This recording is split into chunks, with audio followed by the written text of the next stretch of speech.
the fam, that's what they call me. Promise that you'll never be lonely. Be the fam. Hello! Welcome back to our YouTube channel. So, ayan, meron na naman akong share sa inyo. Sarili ko tong version. So, kanya-kanya naman tayo kung paano at paano natin lutuin yung mga recipe na na gusto natin. So, ito, ang gagawin ko ngayon is, alam niyo na, ayan, may pasta tayo. So, it means magsosopas ako, chicken sopas. So, ito yung ingredients ko.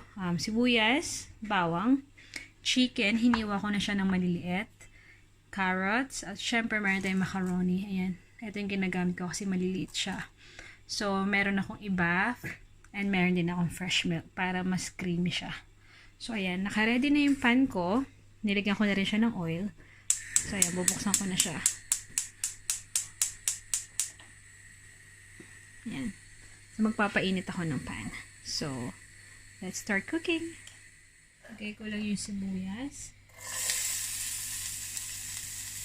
Malinis yung kamay ko, guys, ha. Naghugas ako.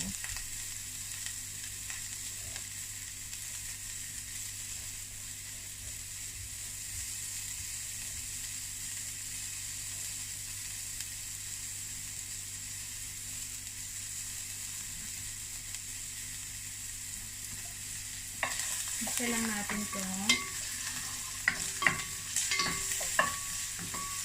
Kayo, ano inuuna ninyo igisa? Garlic or sibuyas? So, comment down below.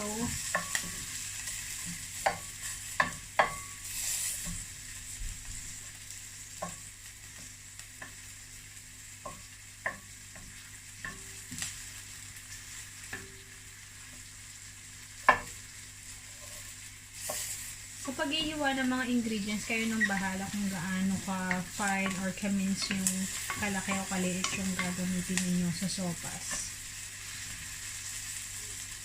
Tsaka itong gagawin kong sopas, actually, konti lang to kasi halos parang 1/4 lang yung chicken na gagamitin ko. So, ayoko masyadong madami. Para mabilis maubos. Lalagay ko na yung bawang.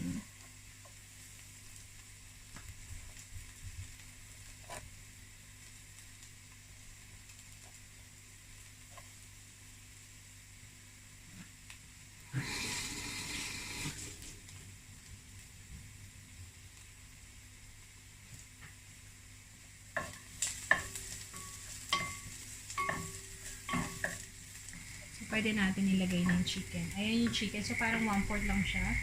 Konti lang talaga siya. Saka, i-slice ko na rin siya ng strips. Hindi ko na siya hinimay-himay pag naluluto. Mamili kasi yung iba, pwede mo siyang ilaga para mamaya yung broth, nung pinaglagaan, pwede mo siyang gamitin para sa sopas. Ako hindi na kasi sobrang konti naman yung chicken na sinasahog ko. Dinirekta ko na siya ng strips na maliliit. At hindi mo sobrang nipis. Tama lang. Ayan.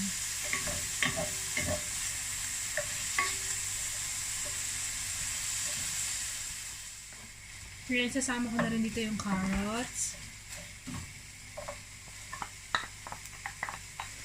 Again, nasa sa inyo yung kung anong klaseng style na kung paghihiwa ang gagawin ninyo. Kasi yung iba nilalagyan nila ng style, parang flour yung carrots.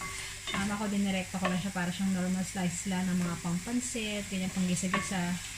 So, ayan.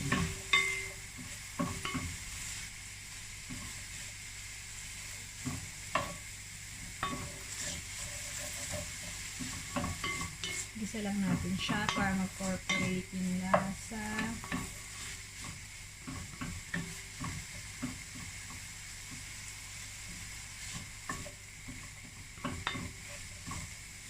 Depende rin sa inyo guys kung gaano karaming water ilalagay ninyo kasi iba sobrang gustong maraming sabaw.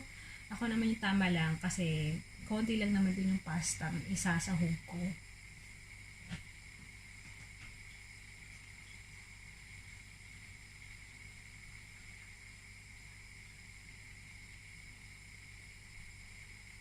So ito, ayan, pang 2 cups na to. So size to ng pambata. Ayan, makita nyo. Hindi pa puno hanggang dito lang.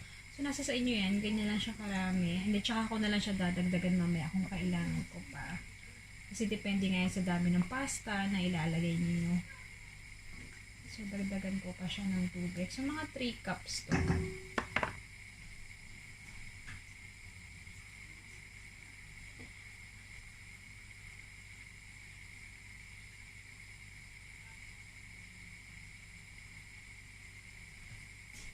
Ayan, pangatlo. Ayan.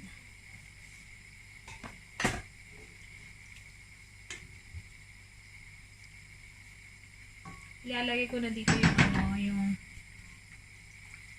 yung chicken cubes para maglasa na yung sabaw natin.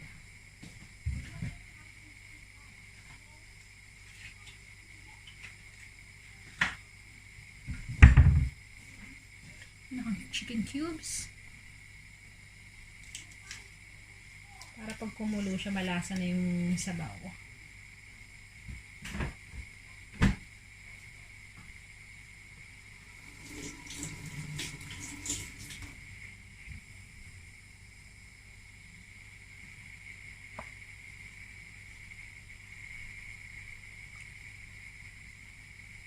Takpak ko lang siya.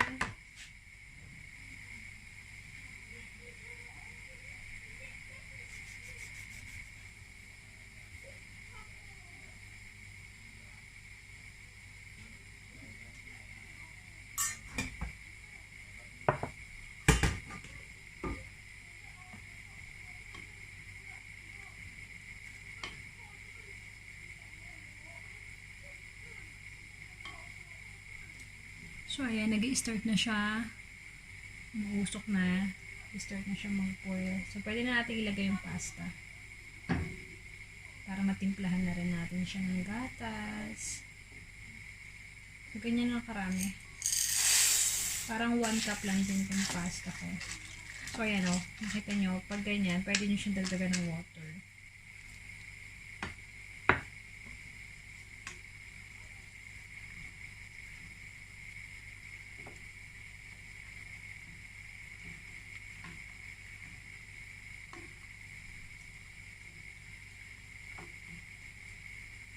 And then, lalagay ko na rin yung i-bath. I-bath to. Yan. Para lumasa na siya. So, ayan. Kaya hindi na kailangan ng sobrang daming water dahil pag nag-ano siya, ilagay mo na ng gatas, dumadami na din siya para mas creamy. Kasi pag masyadong maraming water, minsan hindi nagiging creamy pag marami yung water over the milk. Eh, gusto ko creamy.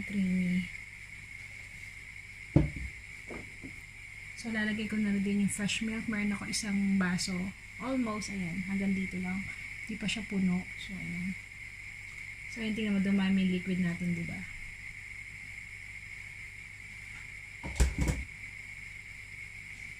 So, ayan. Tama lang siya. Para mamaya, pag lumambot na yung pasta, tama-tama na yung sabaw. And then, yeah, titingnan natin siya mamaya pag kailangan pa siya ng salt kasi meron na siyang chicken cubes. Yun yung mag-aano natin ng pampaalat.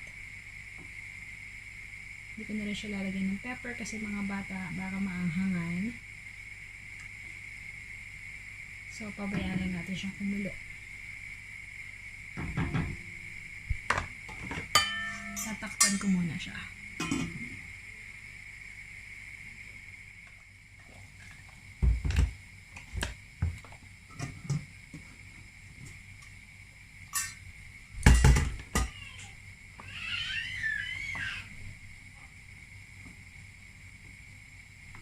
Silip-silipin nyo rin na para hindi dumikot yung pasta sa ilalim.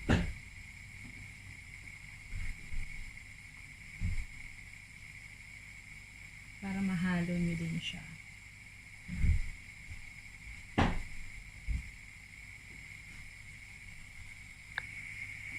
So, ayan. After, at least mga 10 minutes, ayan. Okay na yung pasta niya. Tinikman ko na rin. So, hindi na ako magdadagdag ng any salt or pepper kasi tinikman ko na rin siya.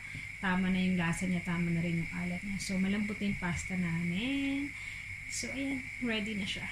So, for plating na tayo. Ayan. Hinahalo ko lang para yung mga dumikit na pasa sa ilalim.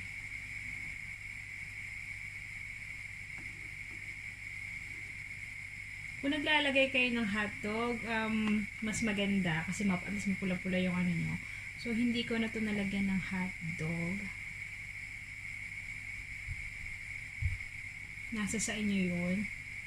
Kasi ayaw din ng mga kids ko na may hotdog to na ganun parang nilaga lang siya. Ayaw nila. Gusto nila actually syempre yung fried na hotdog or grilled na hotdog. So, ayaw nila siya nakasama sa sopas. So, mostly naman kami lang ng hobby ko kumakain nito. Inaano ko lang kasing sabaw at yung carrots at yung pasta para dun sa bunso ko. So, yan. So, ganyan lang yung sopas ko. Normally, nilalagyan ko nga siya ng hotdog. Kagaya na sinabi ko. But today, hindi ko siya nilagyan. So, yan. Optional din naman yun kung gusto niyo. So, yan. So, ayan ang aking chicken sopas. Dalawa yan kasi dalawa kami kakain ng hubby ko. So, ayan siya. So, please try this recipe sa mga hindi pa marunong gumawa ng ng sopas. So, try nyo, mabilis lang siya, konti lang din yung ingredients niya. Eksakto lang din siya actually for family of 5. Yung ganitong karami halos at least hindi masyadong marami magiging leftover nyo or else hindi kayo masisiraan ng food. Kasi ako gusto ko talaga yung halos sakto. Ayoko yung masyadong tumatagal yung food sa fridge. And then, hindi na nakakain kasi nasasawaan na. So, ayan. Gusto ko lang yung mga ganong klaseng kaya gumagawa ko ng mga konti at mga sakto recipe lang talaga. Kasi we're family of 5. Since yung 2 boys ko, hindi masyadong mahilig sa sopas. Pero, other food na Filipino food, they love it naman. Kasi more on naman niluluto ko Filipino food. So, yeah. Please keep watching at sa mga hindi pa nagsasubscribe at bago pa rin sa channel namin, please do subscribe. Marami akong video for cooking and how to make or how to cook, lalo na sa mga main dishes and mga dessert, mga cakes. So, ayan, please do watch it. Subscribe sa channel namin. And thank you for subscribing sa mga nakasubscribe na. Thank you sa inyo lahat. Thank you. Bye!